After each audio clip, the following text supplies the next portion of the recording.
यहाँ पे हो। अब जब सारे स्टूडेंट्स हैं ना, तो और कोई चीज ऐसी है जो कि लेक्चर के अंदर नहीं सारों को मिल सकती, ठीक है, तो फिर वो चीज मुझे होता है कि मैं ना इसमें जरा फोकस उस पे करूं। अच्छा, अब सुपर नोड का कॉन्सेप्ट पूछा गया है मेरे से, V1 पे भी क्यों नहीं लगेगा, ये कोई इंटरेस्टिंग क्वेश्चन मुझे लग रहा है। सुपर नोड लेक्चर 12 के अंदर इसकी बात हुई थी। एक सेकेंड, बल्कि ये क्वेश्चन में मैं देख लूं, है कि V1 पे क्यों नहीं लगेगा, ये अच्छा क्वेश्चन है। ये मैंने मेरे ख्याल में उसमें फोकस भी किया था, लेकिन दोबारा उसका मैं बता देता हूँ। अच्छा जी, तो चीज ये है कि जी यहाँ पे हमने सुपर नोड को इस्तेमाल करना था, ठीक है, सॉल्व करते हुए। तो हमने कहा कि जी हम यहाँ पे सुपर नोड बना के इस जगह के ऊपर ना पूरा का पूरा ये सॉल्व कर लेंगे।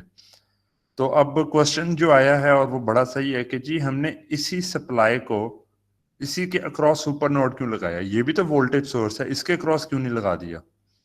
कोई स्टूडेंट आंसर कर सकता है इसको?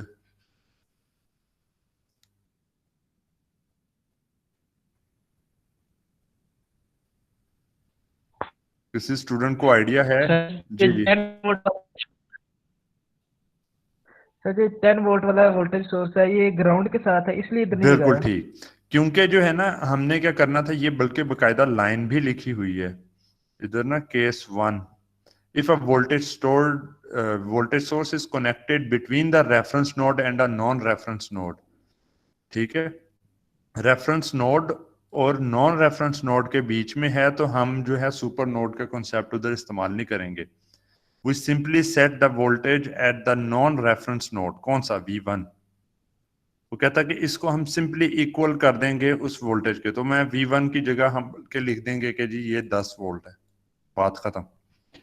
V1 भी बेशक आप ना यूज करें, 10 ही लिख दें, 10 माइनस समथिंग डिवाइडेड बाई इस तरह करके नोड की वोल्टेज। तो इस केस में हमने इसलिए नहीं लगाना, क्योंकि अगर आप सुपर नोड लगाएंगे तो वो तो ये मतलब हुआ कि जी सुपर नोड की अगली साइड के ऊपर भी करंट्स देख रहे हैं। पर आपने नोट किया होगा कि हम लोग जो है करंट्स रेफरेंस के अराउंड नहीं देखते, हालांकि यही करंट जो है वो रेफरेंस की तरफ को भी तो जा रहे हैं, और जो इधर से कोई करंट मूव कर रहा होगा वो रेफरेंस से भी अवे मूव कर रहा है, ठीक है।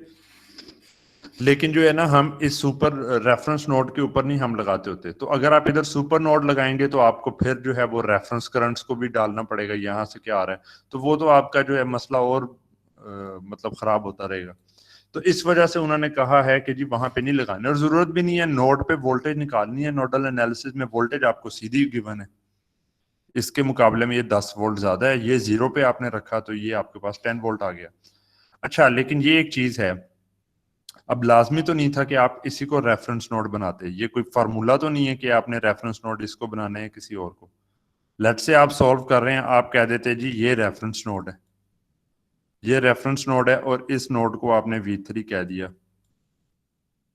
उस केस में क्या होना था कि जी ये अगर है तो ये वैल्यू 5 वोल्ट फिक्स हो जानी थी, क्योंकि ये रेफरेंस नोड और नॉन रेफरेंस नोड के बीच में वोल्टेज सोर्स लगा है, तो इसको 5 वोल्ट आपने कर देना था बाकी सारी जगहों के ऊपर। और यहाँ पे आपके पास क्या होना था, अपना जो करंट्स का आपने जो रिलेशन लिखा हुआ है कि जी दो करंट आ रहे हैं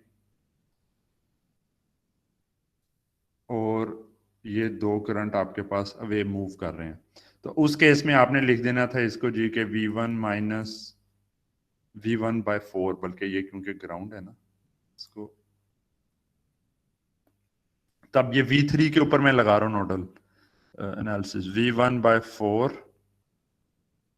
प्लस ये अवे मैं लिख रहा हूँ, अवे एक ये जा रहा है, अवे एक ये जा रहा है, ये हो गया जनाब V1 - 5, इसकी जगह वैल्यू लिख दी मैंने, divided by 2 is equal to ये दो करंट, और जो ये करंट इसकी तरफ आ रहे हैं इसकी डायरेक्शन के अंदर, ये इस नोड के ऊपर, ठीक है, ये नोड इधर तक जा गई हुई है, तो वो हमारे पास आ रहे हैं 5 माइनस V3,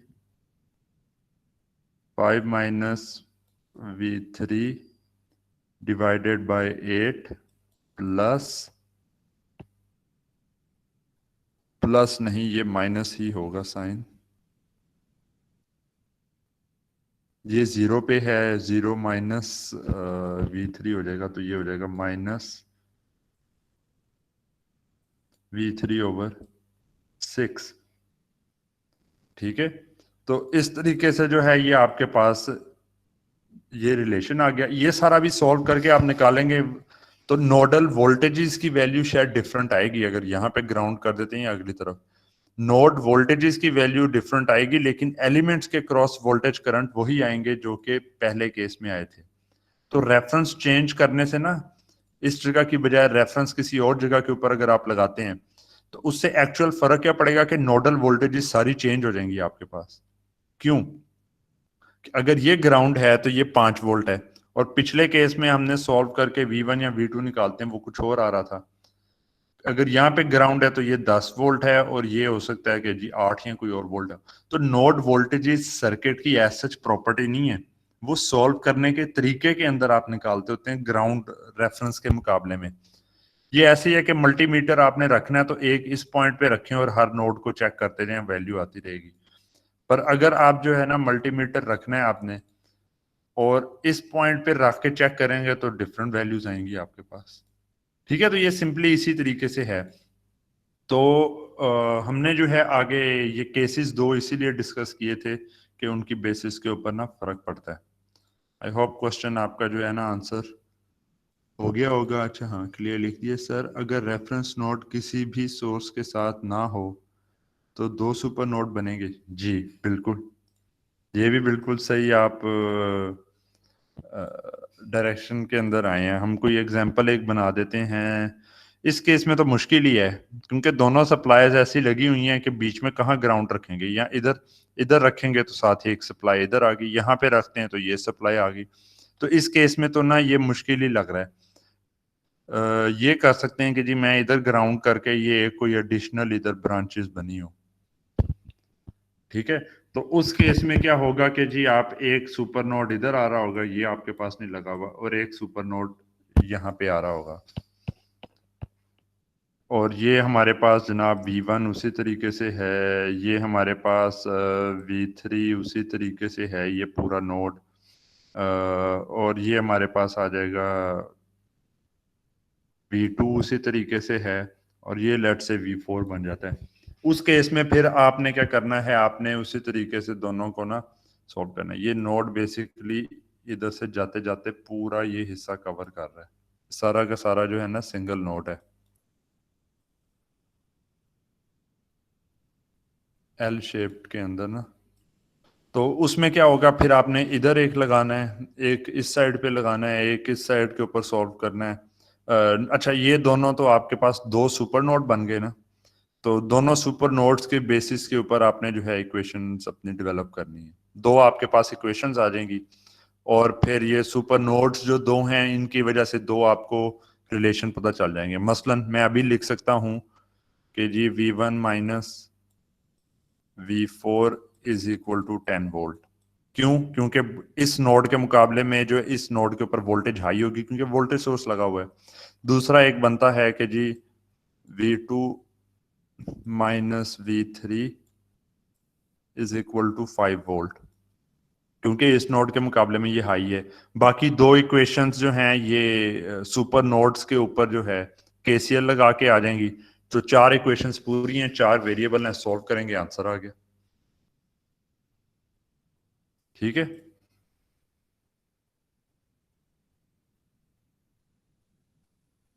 सर क्या आपके पास अवेलेबल होंगे इसके एक्सरसाइजेज के जो क्वेश्चन सॉल्यूशन होते हैं चैप्टर के एंड पे, आपसे मिल सकते हैं? नहीं, नेट पे देखना पड़ेगा, मुझे भी नेट के ऊपर ही देखना पड़ेगा कि सॉल्यूशन जो है उनके, क्योंकि वाकई प्रॉब्लम मैं अंडरस्टैंड करता हूं कि आप अगर सॉल्व भी कर रहे हैं ना तो आपको नहीं पता कि जी सही सॉल्व किया है कि गलत सॉल्व किया है। अगर आपको लगेगा कि गलत सॉल्व किया तो फिर आप मेरे पास आएंगे कि सर ये गलती हुई थी, ये बताएं कहाँ से हुई है। लेकिन वरना तो आप जो भी सॉल्व करेंगे आपको लगेगा ठीक है, गलत तरीका सीखते रहेंगे, एंड पे पेपर में करेंगे, फिर मैं जाके बताऊंगा कि जी यहाँ पे गलती है। तो नेट पे इसका आपको देखना पड़ेगा। ठीक है, करंटली जो है मैंने तो जब ये बुक चूज किया तो मैंने तो इसको मटेरियल की बेस पे किया कि यहाँ पे ना फिगर्स और चीजें और सब कुछ ना बड़े अच्छे तरीके से उन्होंने जो है एक्सप्लेन किया हुआ है। तो इसकी जो प्रॉब्लम्स के सॉल्यूशन हैं वो मेरी जो चॉइस का जो है ना मेरा डिसीजन उस पे नहीं था कि जी इसके जो है सॉल्यूशंस अवेलेबल, लेकिन हैं। मैं जब सर्च कर रहा था मुझे काफी उससे रिलेटेड भी कुछ ना कुछ चीजें मिली थी।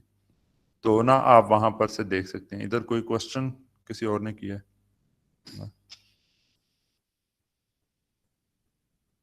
ठीक है, तो अपने तौर पे आप चेक करें, आपको मोस्ट प्रोबेबली मिल जाएंगे। अब ये देखें सर ना आप कितने ऑप्शंस हैं। आप जो करवाते हैं यानी एग्जांपल्स और प्रॉब्लम्स ये इतनी कम्प्लेक्स होती हैं, तो आपका जो पेपर होगा वो क्या सिर्फ 2-3 उसमें होंगे? क्योंकि उसमें तो आपके पेपर का टाइम सिर्फ 1 और होगा, 1 घंटा या 1.5 घंटा। यही तो बात है अब। ठीक है, और ये जो अभी मैं करवा रहा हूँ ये तो अभी बुक की हैं। ये बुक के एंड वाली देखें तो सही। मैं इसको फंक्शन F11, ये अभी वाई डेल्टा की वैसे चल रही हैं। वाई डेल्टा के बाद नोडल एनालिसिस के किधर हैं? नहीं, ये तो दूसरे चैप्टर की आ गई है, सॉरी। नहीं, तीसरे की हैं, दूसरे की ही हैं। ठीक है, यहाँ पे आर इक्विवेलेंट चल रहा है। ये वोल्ट मीटर की चल रही हैं। नहीं रुके ना, मैं तो थर्ड के ऊपर हूँ। ये है थर्ड चैप्टर के अंदर। ठीक है, तो यहाँ पे जो है ये तो करंट डिवाइडर वाला ही एक केस बेसिकली है कि जी एक ही नोड है उसके ऊपर निकालते जाएं। आहिस्ता आहिस्ता आगे जाते रहते हैं तो आपके पास मल्टीपल इस तरह के डिपेंडेंट सोर्स और बाकी आने लग जाते हैं। यहाँ पे नंबर ऑफ नोड्स इंक्रीज होने लग गए हैं, करंट सोर्सेज लगे हैं, दूसरे एलिमेंट्स भी लगे हैं। तो मेरा जो कोशिश होगी वो ये होगी कि असाइनमेंट्स जो है ना, अब जैसे ये एक बना हुआ है, असाइनमेंट्स जो है ना वो आपको रिलेटिवली जो है कॉम्प्लेक्स किस्म की दी जाए, जिसके ऊपर आराम से आपका जो है ना कोई 3-4 घंटे, 2-2 घंटे एक एक प्रॉब्लम पे भी लगे ना, तो 3-4 इस तरह की हों, ताकि आपको ना जितने भी मसले या गलतियां आप कर सकते हैं वो सारी की सारी गलतियां आप असाइनमेंट के अंदर करके समझ के और उसके बाद जो है वो आपकी करेक्शन हो जाए, ताकि पेपर में ना हो। असाइनमेंट है 3 नंबर की, इसमें आप गलती कर भी लेते हैं तो उसका इतना कोई बहुत बड़ा हर्ज नहीं पड़ना। लेकिन आपने अगर मिड में गलती कर दी ना तो मिड में तो उसके नंबर ही बहुत ज्यादा हैं। ठीक है, तो मेरा यही है कि अगर आप खुद से प्रैक्टिस नहीं करते तो असाइनमेंट्स में या डिफिकल्ट या इस तरह की कुछ दे के आपकी प्रैक्टिस करवाई जाए। तो ये नोडल एनालिसिस के मतलब जो हैं ये ये तो मैटलैब के थ्रू करना है, वैसे आप कर भी नहीं सकते इसमें। 1 2 3 नहीं कर सकते, कैलकुलेटर के साथ शायद ये वाला भी हो जाए। ये रजिस्टर की जगह सीमेंस की वैल्यू दी हुई है। ये वाली जैसे प्रॉब्लम एक है, ये इंटरेस्टिंग है। इसमें एक इधर सुपर नोड लगना है, नहीं बल्कि लगने नहीं है। 10 वोल्ट हो गया। यहाँ पे भी कुछ ना कुछ आप जो है वो रिलेशन उसका कर सकते हैं। सुपर नोड इस साइड के ऊपर आएगा। तो काफी इस तरह की ना प्रॉब्लम्स मतलब के हैं। सर इंटरनेट पे हमने इसके सॉल्यूशंस को बहुत सर्च किया, लेकिन अच्छा। वहां पे उसे ट्रायल देते हैं 10 सॉल्यूशंस का, उसके बाद वो कहते हैं आप परचेज करें। वो सॉल्यूशन इंटरनेट पे नहीं अवेलेबल। हम्म, फिर उसका ये हाल बन सकता है कि अगर इंटरनेट पे अवेलेबल नहीं है तो आप लोग काफी स्टूडेंट्स हैं, असाइनमेंट हम इस तरीके की एक बना लेते हैं कि ये प्रॉब्लम्स जो हैं किसी ऑर्डर में डिवाइड कर देते हैं। हर स्टूडेंट्स ने जो है कुछ प्रॉब्लम्स करनी हो और 5-5 डिफरेंट स्टूडेंट्स हो जिन्होंने एक जैसी करनी हो, ताकि जो है कोई एक गलत करता है कोई एक ठीक करता है तो एंड पे ठीक वाले जो है चीज है। नहीं ये भी मुश्किल है, फिर वो कॉपी कर लेंगे आप लोग। सर वो नहीं। तो मैं भी साइंस जी। इस तरह भी करें तो ये भी साइंस न्यूमेरिकल्स तो काफी ज्यादा हैं ये। नहीं, फिर मसला उसमें ये आता है ना कि कुछ स्टूडेंट्स को इजी मिल जाएंगी, कुछ को मिल, कोई स्टूडेंट है उसको ये प्रॉब्लम मिल गई। जी ठीक है, सर। ये तो करने कुछ नहीं। और कोई स्टूडेंट होगा जिस बेचारे की किस्मत जो है माठी है, उसको प्रॉब्लम मिल जाएगी अपना ये, ये वाली या ये वाली इस तरह करके। ठीक है, वो बैठा रहेगा आराम से। ये हिस्टेरिक वाली जो है ना उन्होंने लिखा हुआ है कि जी चैलेंजिंग प्रॉब्लम्स हैं, मसलन चैलेंजिंग, ये प्रॉब्लम चैलेंजिंग है सॉल्व करना। इसके अंदर आपके पास तकरीबन जो है वो 4 कोई नोड आ रहे हैं, तो ये कैलकुलेटर पे वैसे किया जा सकता है। ये वाली चैलेंजिंग सर मैं वो प्रॉब्लम है, क्वेश्चन ठीक है।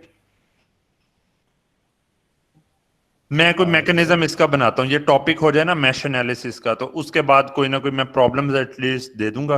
और ये अपने तौर पे ना आपको एक अनग्रेडेड असाइनमेंट के अंदर मैं स्टूडेंट्स को असाइन कर दूंगा जिन्होंने प्रॉब्लम्स जो है ना, मसलन जो जिनको कम वाले नंबर की मिल रही है ना, तो उनको मैं कहूंगा कि वो एक की बजाय 4 या 5 जो हैं वो सॉल्व करें, और आहिस्ता आहिस्ता जो आखिरी जिसको मिलेगी वो एक ही सॉल्व करेगा तो उसके लिए कंसिडर हो जाएगा। तो अनग्रेडेड तो इस तरीके से हम लोग खुद ही अपना बना लें। अच्छा, दूसरा ये जो है मैटलैब डाउनलोड करने वाली जो बात है, तो जो मैटलैब का है वो ये चीज है कि आपको ना आगे भी जाके सिखाई जाएगी। अब अगर इस वक्त इस लेवल के ऊपर कोई आप में से कर लेता है तो ये बड़ी जबरदस्त बात होगी, ठीक है। लेकिन है कि मैं अभी बाइंड नहीं आपको करता कि मैटलैब पे करें, मैंने इसीलिए मैटलैब की जगह के ऊपर ना ये सीधा कैलकुलेटर के ऊपर जो है करके वो दिखा दिया कि कैलकुलेटर पे सीखेंगे, पेपर में कैलकुलेटर पास होगा तो कर सकेंगे। मैटलैब पे आप करते रहेंगे, चलिए ठीक है, अंडरस्टैंडिंग के लिहाज से फर्क हो गया, लेकिन आपने जब पेपर में ही नहीं वो करना तो फायदा क्या हुआ आपको, ठीक है ना। तो पेपर में वो घर बैठ के असाइनमेंट या किसी चीज में तो चले मैटलैब यूज कर लिया आपने, जो कि अच्छा एक आइडिया है कि अभी जो प्रॉब्लम्स कॉम्प्लेक्स हैं वो आप बाय हैंड भी करें और साथ जो है मैटलैब से भी करें। तो मैं ये इस तरह का एक टास्क दे देता हूँ कि हर स्टूडेंट जो है ना वो एक खास नंबर ऑफ प्रॉब्लम्स जो है 5-5 इस तरह से करे, मैटलैब पे भी सॉल्व करे, दूसरे पे भी करे और जमा करा दे। अनग्रेडेड, ग्रेडेड जो है ना जिनके नंबर एक्चुअल लगने होंगे वो बुक में या कहीं पे मिलेंगे नहीं, वो खुद ही मैंने बनानी है, और वो डिफिकल्टी लेवल इनसे हायर का होगा। तो अनग्रेडेड एक असाइनमेंट जो है ना वो मैं आपको फिर दे दूंगा ये 1 आध दिन तक, ठीक है। ये जो मैश एनालिसिस बल्कि नेक्स्ट लेक्चर के बाद दूंगा, क्योंकि ये कुछ टॉपिक नोडल एनालिसिस के भी रहते हैं, तो वो नोडल एनालिसिस के हो जाते हैं तो उसके बाद दे दूंगा। ये मैश एनालिसिस के बाद इकट्ठे ही तीसरे चैप्टर की प्रॉब्लम्स दे दूंगा। तो उसमें क्या होगा कि आप लोग ही आगे वाले जो जूनियर्स हैं उनके लिए एक तरह का सोल्यूशन मैनुअल भी आप लोगों ने तैयार कर दिया होगा, तो जिस मुसीबत में आप हैं वो दूसरे अगली जनरेशन जो है वो नहीं आएगी, अगला बैच, ठीक है। Okay sir. Yes sir. ठीक है, चलें, ठीक है, फिर आप लोग जा सकते हैं। दो मैच ओके, चलें, ओके, अल्लाह हाफिज।